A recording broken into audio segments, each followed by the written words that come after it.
ഇറാനെ ആക്രമിച്ചാൽ US കപ്പലുകൾ ചെങ്കടലിൽ മുങ്ങുമെന്ന മുന്നറിയിപ്പ് കഴിഞ്ഞ ദിവസമാണ് ഹൂത്തികൾ നൽകിയത്. ആ സൂചനകൾ ഇപ്പോൾ അടുത്ത നീക്കങ്ങളിലേക്ക് കടന്നിരിക്കുകയാണെന്നാണ് പുറത്തുവരുന്ന റിപ്പോർട്ടുകൾ. പ്രത്യാഘാതം നേരിടാൻ ഒരുങ്ങിക്കോളൂ എന്ന് ട്രംപിന് നേരെ ഭീഷണി മുഴക്കിയിരിക്കുകയാണ് ഹൂത്തികൾ. ഇറാൻ ആക്രമണത്തിന് ട്രംപിനെ കൊണ്ട് തന്നെ മറുപടി പറയിക്കുമെന്ന് ഹൂത്തികളുടെ വക്താവ് ഹിസാം അൽ അസദ് എക്സിൽ പോസ്റ്റ് ചെയ്ത കുറിപ്പിൽ വ്യക്തമാക്കി. US സൈനിക നടപടിക്ക് ശേഷം എങ്ങനെയായിരിക്കും ഇറാന്റെ പ്രതികരണമെന്ന് ഉറ്റുനോക്കുകയാണ് ലോകം. ഇതിനിടെ ഹൂത്തികളുടെ വരവിൽ എന്തായിരിക്കും സംഭവിക്കുക? വിശദമായി നോക്കാം.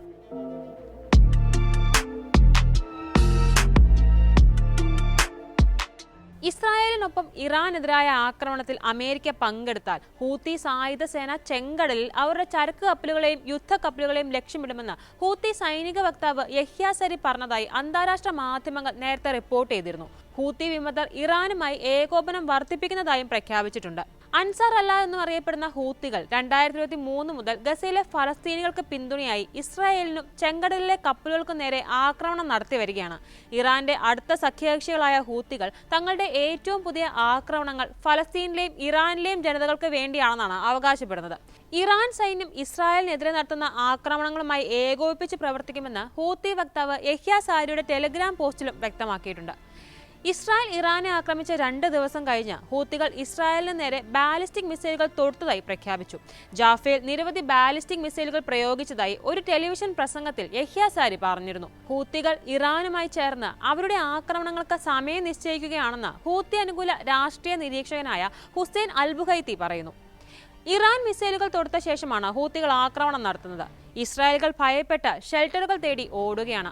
ഫലസ്തീനികൾ അനുഭവിക്കുന്ന ഭീതിയുടെ ഒരംശം അവർക്ക് അനുഭവിക്കേണ്ടി വരുന്നുവെന്നും ഹുസൈൻ വിശദീകരിക്കുന്നുണ്ട്. ഹൂത്തി ആക്രമണങ്ങൾ അടിസ്ഥാനപരമായി ഇസ്രായേലിനെതിരെ അവർ മുൻപ് നടത്തിയ മിസൈൽ ഡ്രോൺ ആക്രമണങ്ങളുടെ തുടർച്ചയാണ്. തടയാൻ കഴിഞ്ഞിട്ടുണ്ടെങ്കിലും ഹൂത്തികളുടെ ആക്രമണങ്ങൾ ഇസ്രായേലിന്റെ പ്രതിരോധ സംവിധാനത്തിന് വെല്ലുവിളി തന്നെയാണ്. തെക്ക് ഭാഗത്തു നിന്നുള്ള ഹൂത്തികളുടെ ആക്രമണ ഭീഷണി ഇറാനിൽ നിന്ന് വരുന്ന പ്രത്യാക്രമണങ്ങളെ കൂടുതൽ ഫലപ്രദമായി പ്രതിരോധിക്കുന്നതിന് ഇസ്രായേലിന് തടസ്സം സൃഷ്ടിക്കുന്നുണ്ട് എന്ന് യമൻ വിദഗ്ധനായ നിക്കോളാസ് ബ്രംഫീൽഡ് പറയുന്നുണ്ട്. 2023 നവംബർ മുതൽ ഇസ്രായേലുമായി ബന്ധപ്പെട്ട കപ്പലുകൾ ഹൂത്തികൾ ചെങ്കടലിൽ ആക്രമിച്ചിരുന്നു. എന്നാൽ ഈ വർഷം മേയിൽ യുഎസുമായുള്ള ഒരു കരാറിനെ തുടർന്ന് ഈ ആക്രമണങ്ങൾ താൽക്കാലികമായി നിന്നു. US ഇസ്രായേലിനൊപ്പം ഇറാനെതിരെ നീങ്ങിയ സ്ഥിതിക്ക് ഈ കരാർ ഹൂത്തികൾ റദ്ദാക്കുമെന്ന് ഹുസൈൻ അൽബുഖൈത്തി മുന്നറിയിപ്പ് നൽകിയിട്ടുണ്ട്. എന്നാൽ നിലവിലുള്ള ഹൂത്തികളുടെ ശേഷി വെല്ലുവിളി അല്ല എന്ന വിലയിരുത്തലാണ് അമേരിക്ക. തിരിച്ചടിക്കാൻ കഴിയുമെങ്കിലും ഹൂത്തികളെ പൂർണ്ണമായി തടയാൻ കഴിയുമോ എന്നത് സംശയമാണ്. കൂടാതെ മേഖലയിലെ മറ്റ് രാജ്യങ്ങളിലേക്ക് സംഘർഷം നീണ്ടു നിൽക്കുമോ എന്ന ആശങ്കയും നിലവിലുണ്ട്.